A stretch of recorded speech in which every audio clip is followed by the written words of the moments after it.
হরেক রকম রং বাড়িতে সকলকে স্বাগত। আজকে একটা নতুন রেসিপি নিয়ে চলে আসলাম। রেসিপিটা হলো লাউয়ের রেসিপি। লাউ আমরা অনেক রকমই খাই, বড়ি দিয়ে খাই, আরও অনেকে বিভিন্ন রকম পুরনো দিনের লাউয়ের রান্না নিয়েও অনেকে ভিডিও করে। আজকে সেরকমই একটা লাউয়ের রান্না ভিডিও করে দেখাতে চলেছি।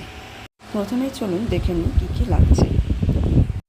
এখানে রয়েছে আদা, কাঁচা লঙ্কা বাটা, দুটো শুকনো লঙ্কা, লাউ কুচি করে ছোটো ছোটো করে টুকরো করে কাটা, তার সঙ্গে পোস্ত আর নারকেল বাটা, তার সঙ্গে একটা কাঁচা লঙ্কাও বাটা রয়েছে, আর সর্ষের তেল আর কালো জিরে। প্রথমেই সর্ষের তেলটাকে গরম করে আমরা কালো জিরে আর শুকনো লঙ্কাটা ফোড়ন দিয়ে দেবো। ফোড়নটা দিয়ে দেওয়ার পরেই আমরা দিয়ে দেব আদা কাঁচা লঙ্কা বাটাটা। আদা কাঁচা লঙ্কা বাটা দিয়ে দেওয়ার পরে যতক্ষণ আদার কাঁচা গন্ধ যাচ্ছে ততক্ষণ খুন্তি নাড়িয়েই যেতে হবে। তারপরে পরিমাণ মতো হলুদ দিয়ে দেবো। হলুদ দিয়ে আবারও নাড়াতে থাকবো। মোটামুটি 1 মিনিট মতো নাড়ালে আর এটা সিম আঁচে করবো, আদার কাঁচা গন্ধটা তাহলে চলে যাবে। তারপরে ছোটো ছোটো টুকরো করে রাখা যে লাউটা আছে সেটা দিয়ে দেবো, আর ওপরে সামান্য হলুদ দিয়ে দেবো। হলুদ আগেও দিয়েছি, তারপরেও লাউয়ের ওপরে সামান্য একটু হলুদ ছড়িয়ে দেবো। নাড়িয়ে চাড়িয়ে তারপরে পরিমাণ মতো একটু নুনও দিয়ে দেবো।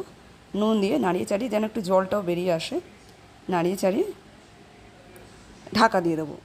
তারপরে ওই যেই জলটা বেরোবে সেই জলেই লাউটা সেদ্ধ হয়ে যাবে। তারপর কিছুক্ষণ পর ঢাকা খুলে দেখব লাউটা প্রায় খানিকটা সেদ্ধ হয়ে গেছে। তারপরে আমরা যেই পেস্টটা করে রেখেছিলাম, যেটা নারকেল আর পোস্ত দিয়ে আর কাঁচা লঙ্কা দিয়ে পেস্টটা বানিয়ে সেটা দিয়ে দেবো, আর এক্সট্রা একটা কাঁচা লঙ্কা চিড়ে দিয়ে দেবো। সেটাও এবার লাউয়ের সাথে ভালো করে নাড়াবো। আর জল তো বেরিয়েই গেছে, দেখতেই পাচ্ছেন, সেই জলেও অনেকটা সেদ্ধ হয়ে যাবে। এমনকি যেই কাঁচা জিনিসটা পেস্টটা পড়েছি সেটাও একটু রান্না হয়ে যাবে ওটা লাউয়ের সাথে। লাউটা একটু মজেও যাবে। আর মাঝখানে আমি একটু নুনও দিয়েছি আর একটু চিনিও দিয়েছি, যাতে চিনিটা দিয়েছি টেস্ট ব্যালেন্সের জন্য।